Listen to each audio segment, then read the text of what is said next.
हमारे चैनल में आपका स्वागत है। मजली दीदी के यहाँ आए 3 दिन हो गए थे। सुख सुविधाओं से भरपूर जीवन, शानदार बंगला, लेकिन हर जगह सिलन, एक अजीब सी गंध, कुछ ऐसी कि जिसमें सांस लेना मुश्किल हो रहा था। कभी लगता था सिलन की गंध है, कभी लगता था दीमक की गंध है। हर दिन हर पल दीमक का साम्राज्य बढ़ता हुआ, दीदी जीजाजी के चेहरों से होता हुआ, दिलों से गुजरता हुआ, उनके रिश्ते में घुसता जा रहा था। जीजाजी इतनी जल्दी ऑफिस क्यों जाते हैं? मैंने ब्रेड कुतरते हुए अपनी एक्सरे मशीन दीदी की ओर घुमाकर रख दी। हाँ, दीदी का संक्षिप्त जवाब, जो बात को आगे ना बढ़ा सके। आते भी देर से हैं, हमेशा, या आजकल ही। मैं आज पीछे हटने वाली नहीं थी। हमेशा कहीं दूर देखते हुए एक और छोटा सा जवाब आया। ये मेरी बहन नहीं थी जो मेरे सामने बैठी थी। मेरे लिए अब बात घुमाना मुश्किल हो रहा था, और बात करना भी। दीदी, क्या है ये सब? कैसे रहते हो आप? और जीजू? नहीं, जीजू ठीक हैं। आप ही हो ऐसी। मैंने जानबूझकर कुरेदा। क्या है जो पकड़ में नहीं आ रहा है? हाँ, मैं ही ऐसी हूँ। स्पष्ट स्वीकारोक्ति। ये मेरे लिए अप्रत्याशित था। मंजली दी को मैंने हमेशा आग का मानवीकरण ही माना। तेज तर्रार, प्रखर बुद्धि की स्वामिनी, आत्मनिर्भर, और आज ये आत्मसमर्पण की मुद्रा में एक तीर और बचा था मेरे पास। वो भी चलाकर देखना चाहिए। सच में आप ही हो ऐसी। तभी ऐसी मनहूसियत फैली रहती है घर में। बड़ी दीदी के यहाँ का माहौल अलग है। सब कुछ महकता चहकता, कितना हंसी मजाक चलता रहता है दोनों के बीच।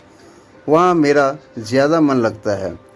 आखिरी पंक्ति बोलते हुए मुझे लगा, बात जानने की जिद में दीदी का मन तो नहीं दुखा गई मैं? सही कह रही हो छोटी, दीदी के यहाँ का माहौल अलग है। जिया जी बहुत प्यार करते हैं दीदी को।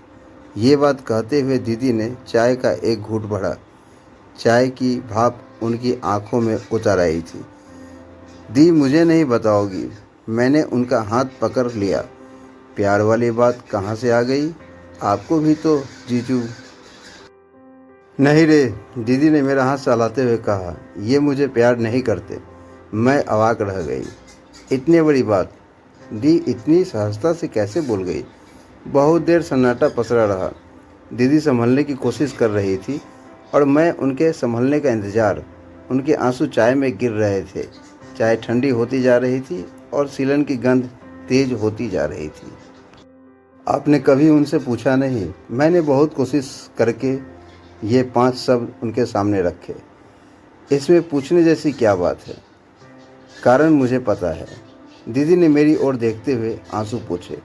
जानती हो छोटी, पति कभी भी अपनी पत्नी को नहीं, उसकी दुर्बलता को प्यार करता है। ये दुर्बलता उसके अहम को तुष्ट करती है। वो कुछ ऐसा महसूस करता है जैसे एक अंधे को हाथ पकड़कर सड़क पार करा रहा हो। मैंने झटके से हाथ पीछे खींच लिया। ये नहीं हो सकता, ऐसा हो ही नहीं सकता। दी, ये सब फालतू बातें हैं। आप मुझे गोल गोल घुमा रही हैं। ये सच है छोटी। एक उदास मुस्कान दीदी के चेहरे पर फैल गई। तुम बड़ी दीदी की बात कर रही थी ना? दीदी का डर ही उनके रिश्ते को मजबूत बनाए हुए है। हर बात में मैं ये नहीं कर सकती, मैं वहाँ अकेली नहीं जा सकती। आप बताइए ना, ये कैसे होगा? मेरे बस का नहीं। यही वो कमजोरी है जो जीजा जी के अंदर बैठे पुरुष को संतुष्ट करती रहती है, और सब कुछ अच्छा चलता रहता है। तुमने सुना नहीं, जब भी सब लोग इकट्ठा होते हैं, जीजा जी अपने उपलब्धियों वाली फाइल खोलकर बैठ जाते हैं। बीए करके आई थी, हमने एमए कराया, या फिर कार चलाने में हाथ पैर कांपते थे इसके, हमने खूब प्रैक्टिस कराई।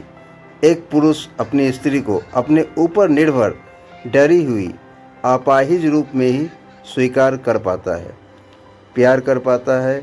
और अगर स्त्री अपाहिज नहीं है तो दीदी की आवाज़ कांपने लगी थी। मैंने उनका हाथ कसकर पकड़ लिया। अगर स्त्री अपाहिज नहीं है तो? मैंने अपने स्वर में भी कंपन महसूस किया।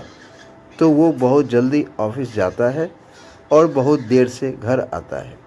दीदी पथराई आंखों से मुझे देखते हुए बोली, और समझ में नहीं आता है कि पूरे घर में गंध सिलन की है या दीमक की। यदि हमारी कहानी आप लोग अच्छी लगी हो तो हमारे चैनल को लाइक और सब्सक्राइब जरूर करें।